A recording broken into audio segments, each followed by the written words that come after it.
नमस्कार। आज हम एक बहुत ही दुखद और चौंकाने वाली खबर पर बात करने वाले हैं जो ढाका बांग्लादेश से आई है। जी, आज दोपहर वहाँ बांग्लादेश वायुसेना का एक training fighter jet F7 BGI वो क्रैश हो गया। हाँ, और क्रैश भी ऐसी जगह हुआ जो बहुत ही चिंताजनक है।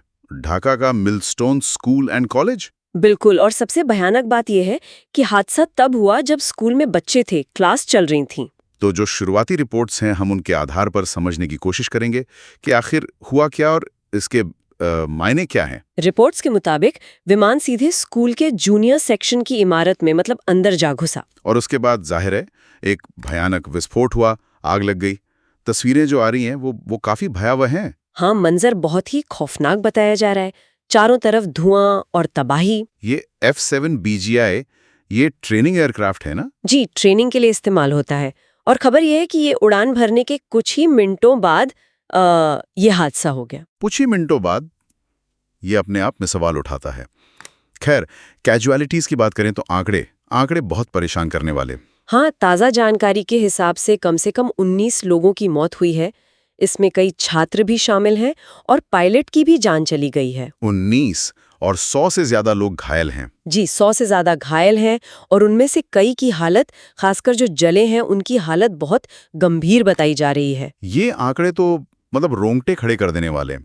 और हो सकता है कि ये आंकड़े अभी और बदलें। हाँ, बिल्कुल।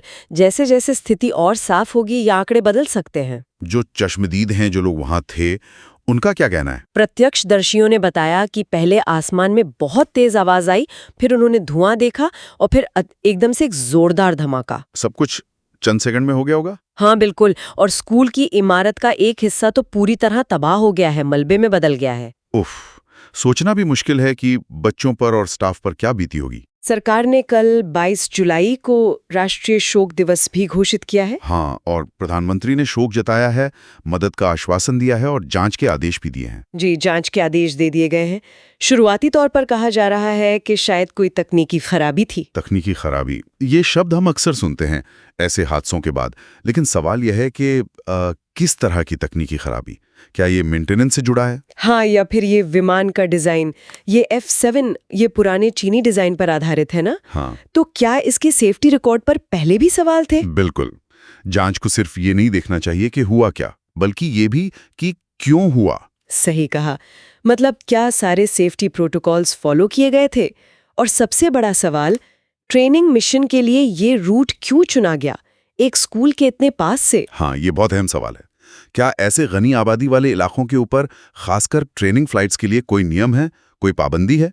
निश्चित तौर पर नियम तो होंगे, लेकिन क्या उनका पालन हुआ या क्या वो नियम आज के हालात के हिसाब से काफी हैं, ये सब जांच का हिस्सा होना चाहिए। इसे बांग्लादेश के इतिहास के सबसे गंभीर विमान हादसों में गिना जा रहा है। और जैसा आपने कहा, सबसे दुखद पहलू ये है कि मासूम बच्चे इसका शिकार हुए। बिल्कुल। ये घटना सिर्फ एक हादसा नहीं है, ये हमें सुरक्षा मानकों के महत्व की बहुत कठोरता से याद दिलाती है। और ये भी कि उनकी अनदेखी का नतीजा कितना भयानक हो सकता है। हाँ, उम्मीद यही है कि जांच निष्पक्ष हो और जिम्मेदारियां तय हों। और अगर हम इसे थोड़ा बड़े परिप्रेक्ष्य में देखें तो ये दिखाता है कि रिहायशी इलाकों के पास सैन्य उड़ानों से कितना खतरा जुड़ा हो सकता है। बिल्कुल।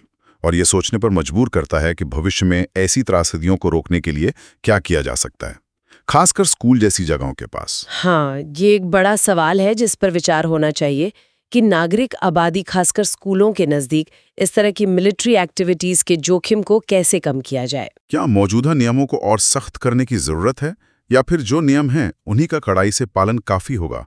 ये देखने वाली बात होगी।